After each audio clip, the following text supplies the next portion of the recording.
Hello everyone, welcome back to my mini blog. তো দেখো সকাল সকাল আমার মেয়ে দেখো ধুলো বালি পাথর এইসব নিয়ে খেলা শুরু করে দিয়েছে।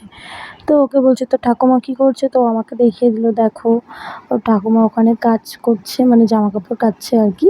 আর দেখো আমি ছাদে চলে এসেছি তুলসী পাতা তুলতে, পুজো দেবো। তো দেখো ফুলগুলো কি দারুণ লাগছে, তাই তোমাদের সঙ্গে একটু শেয়ার করলাম। আর এদিকে দেখো আমাদের চাল কুমড়ো গাছ আর মিষ্টি কুমড়ো গাছ একসাথে উঠেছে। তো ফুলগুলো দেখো কি সুন্দর লাগছে, কতগুলো ফুল ধরেছে। তো সেটা তোমাদের একটু শেয়ার করলাম। চলো আমি তুলসী পাতা তুলে নিই। তো দেখো তুলসী গাছটা দেখে আমার মনটা খারাপ হয়ে গেল।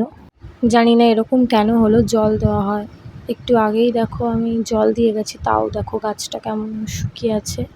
জানি না কেমন হলো, মনে হয় মানে জল অল্প দেওয়া হয়েছিল বলেই হয়তো শুকিয়ে গেছে। যাই হোক, এদিকে চলো আমি নিচে এসে তো এটা দেখে অবাক, দেখো আমার তুলসী গাছের মাথাটা ভেঙে পড়েছে। জানি না কী করে হলো, এটা দেখে তো আমার মন প্রচণ্ড খারাপ হয়ে গেল। কী করে হলো, মানে কিসে যে কী করেছিল আমি কিছুই বুঝতে পারলাম না। আমার মেয়ে কিন্তু হাত দেয় না, তবুও। কি খাবে তুমি? ওটস খাবে? খাবে তো?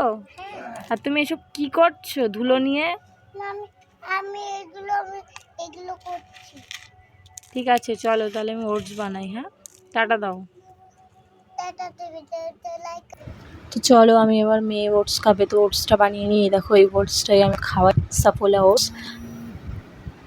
তো ওটসটা দেখো আমার রেডি হয়ে গেছে, এবার মেয়েকে খাইয়ে নেবো। আর এদিকে দেখো আমার শাশুড়ি কুমড়ো শাক কেটে দিয়েছে, মানে আমি বলেছিলাম কাটতে, তো সেটাকে আমি কেটে নিয়েছি।